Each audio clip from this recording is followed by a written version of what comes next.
ఇక 5 రోజులుగా కురుస్తున్న వర్షాలకు నిజామాబాద్ జిల్లా కామారెడ్డి డివిజన్ తడిసి ముద్దయింది. కామారెడ్డి పట్టణంలోని Ayyappa Nagar, Bathukamma Kunta, Panchamukhi Hanuman colony, housing board కాలనీల్లోకి నీరు చేరింది. కామారెడ్డి పెద్ద చెరువులో ప్రమాదకర స్థాయిలో వరద నీరు చేరడంతో ముంపు ప్రాంతాల్లోని జనాన్ని సురక్షిత ప్రాంతాలకు తరలించారు అధికారులు. టెక్రియార్, లింగాపూర్ చెరువులు కూడా నిండిపోయాయి. పాల్వంచ వాగు పొంగి పొర్లుతోంది.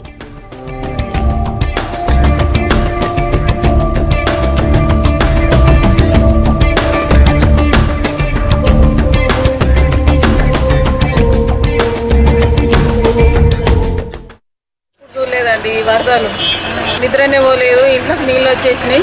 పిల్లలందరూ భయంతోనే ఉన్నారు. ఈ గల్లీ మొత్తం నీళ్ళతోనే ఉన్నది. 2 గంటల రాత్రి దాకా వరదలే వచ్చినాయి. 10 గంటల వరకల్లా 11 గంటల వరకల్లా నీళ్ళు వచ్చినాయి. తెల్లారి దాకా ఇవ్వలేకుంటే మొత్తం ఇళ్ళన్నీ నీళ్ళు, బియ్యం తడిచినాయి, బాసన్లు అంత గలీజ్ అయింది. ఇల్లు అంతా గలీజ్ అయింది. బట్టలు తడిచినాయి, కోళ్ళు చచ్చిపోయినాయి, కట్టెలు కొట్టుకుపోయినాయి, గుల్లలు కొట్టుకుపోయినాయి, డబ్బాలు కొట్టుకుపోయినాయి, అన్ని కొట్టుకుపోయినాయి. ఏం లేవు, ఇంట్లో ఏం లేకుండా కొట్టుకుపోయినాయి. చూడు, బట్టలు బిట్టలు అన్ని పోయినాయి. మాకు నష్టం జరిగింది, బాగా నష్టం జరిగింది. మరి